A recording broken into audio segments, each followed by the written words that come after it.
First everyone, let me just show you what Oscar's done. This is Oscar's tower, which is quite impressive.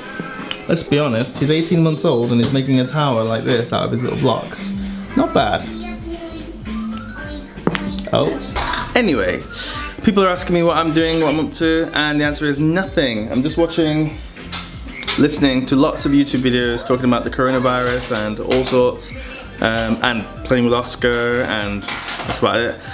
Just this morning, around where Hillary's parents live, they were people wearing those, what they called again, hazmat suits, and disinfecting the streets. And we think, because so far what we've seen from the videos that were leaked, like the ones that haven't yet been deleted by, you know, the powers that be, so far what we've seen is that they only do that when someone has been either infected or died because of the coronavirus. So we think that someone around where Hillary's parents live has been infected, or some people have been infected.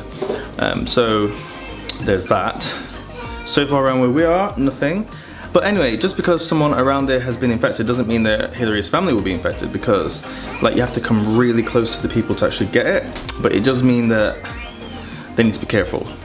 And something that I forgot to talk about yesterday, I found it quite funny. In Hong Kong, they are panic buying toilet paper and rice because there's rumors going around that the factories in China have stopped making toilet paper and that they're gonna run out of toilet paper in Hong Kong. I find that quite funny. I don't know why I find it funny, I just think it's funny. Because is China the only place you can buy toilet paper? I don't know. I'm sure you can get toilet paper shipped in from anywhere. I don't know. Or maybe China's making the world's toilet paper and I don't know that. Maybe I'm just uninformed. Okay, I shouldn't laugh, but it was funny. Like panic buying toilet paper, I've not heard anything like that in my entire life. And I watched a video on Barrett's channel. I don't know if you should say the Barrett's channel or Barrett's channel. Anyway, I'll put a link somewhere. And they were talking about people having problems with Face ID from using the iPhones when they go to buy stuff in the shops and want to pay. Because in China, a lot of people pay for things, most people pay for things with WeChat or Alipay. And you need to use your, before it was your fingerprint, before that it was your password, now it's the Face ID, because a lot of phones now have Face ID, including Apple, which is very popular here. So a lot of people are having problems, and I had this problem too. I went to the shop, and it's funny how you don't think about the password stuff. You're just wearing the face mask like this, and then you go to unlock your phone and you're like, oh my, yeah, I forgot, I have to pull the mask down. And at that moment, I never thought about it until now. When you're in the shop and you pull your mask down, that's it. Exposed. Not just exposed, but dirty, because your hands are just, you know, these are the hands you've been touching everything with. The stuff that, whether, even if you're wearing gloves, whatever you do, wearing gloves, touching everything with your hands, whatever it is, these things are outside all the time. And then you touch your mask, pull it down. I don't know, is there a way to do it without, I mean, your face is gonna, I don't know. Yeah, that's a problem. However, there is the option to use the password. So for most of the payment options, it has your face, and then if it doesn't recognize your face, it'll have another option, use password. So most of the time you should be okay. That's what I did when I was in the shop. It was annoying because you have to let it try your face first, or try something, and then it will give you the option to use password instead. But I think it's not such a big problem, I think. Yesterday I was talking about some people who are releasing videos from within the affected areas like Wuhan and some of the other cities around there that are being quarantined, and let's just say some alternative methods are being used to get people to quarantine themselves. And people have been recording that, and obviously those videos can't be shared within China on WeChat and stuff because they'll just go delete. So people are putting them onto YouTube. And I saw another video on Daniel Dumbrell's channel, I'll put a link again somewhere, and he was talking a little bit about censorship and whether that will change after this outbreak. And I agree with him on a lot of points, although I disagree that it will change a lot. I think they might change some things, but I don't think that the censorship thing will go away. I mean, he didn't suggest it was going to go away, but I don't think it's going to go away. I do think that some things will change though. I think the professional community, like doctors, lawyers, teachers, I think that the censorship and the monitoring for them might subside a little, especially when it comes to outbreaks and stuff. I'd like to think that they're not going to arrest doctors for identifying problems within communities. So, we'll see. Anyway, let me know what you think about that and the censorship stuff. Now, I haven't really got anything else to add because, like I say, I've just been inside the whole time.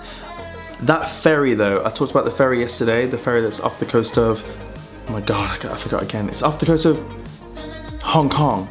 Ferry from Japan, oh my god, I forgot again. That ferry, you know, the ferry that everyone's talking about.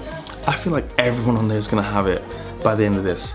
They're quarantining, yes, and they're testing, yes. I feel like they're all gonna catch it because I've seen videos of people playing games together in big groups. Oh, how can they do that when a lot of people on that ferry have been confirmed to have the coronavirus? I don't know how they can dare to get together like that and play games. Oh my god. Anyway, numbers are over 30,000 infected.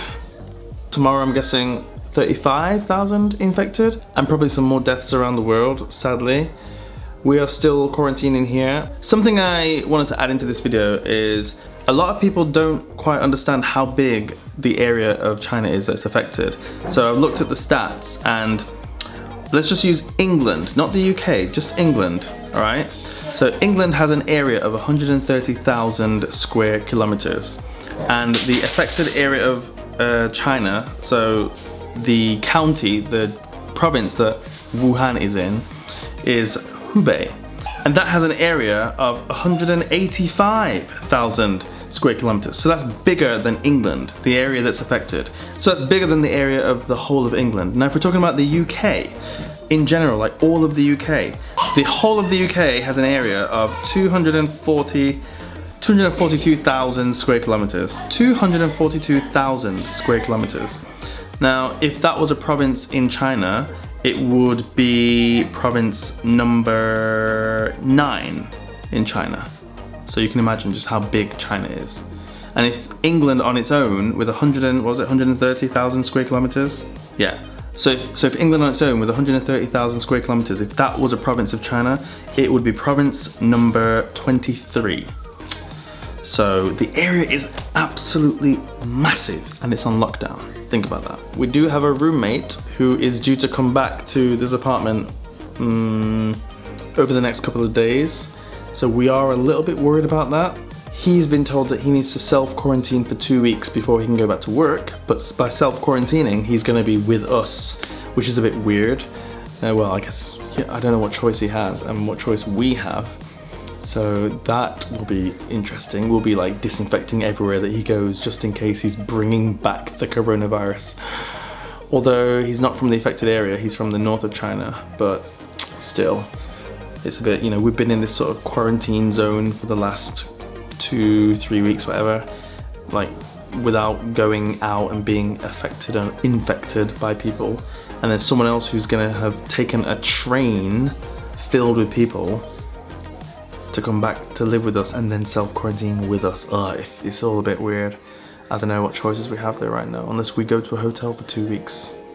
So lots happening, and let's just see, just follow the news and see what's going on. Like I said, if you have any other stories or anything that you found out, or you have any questions about what's going on here, let me know in the comments down below, and I will see you tomorrow for another update. Fingers crossed that this doesn't spread anymore outside of China, and it's just sort of contained and focused within Wuhan, and they managed to just get on top of it and stop the spread. Fingers crossed. All right, that's all from me. See you tomorrow. Goodbye.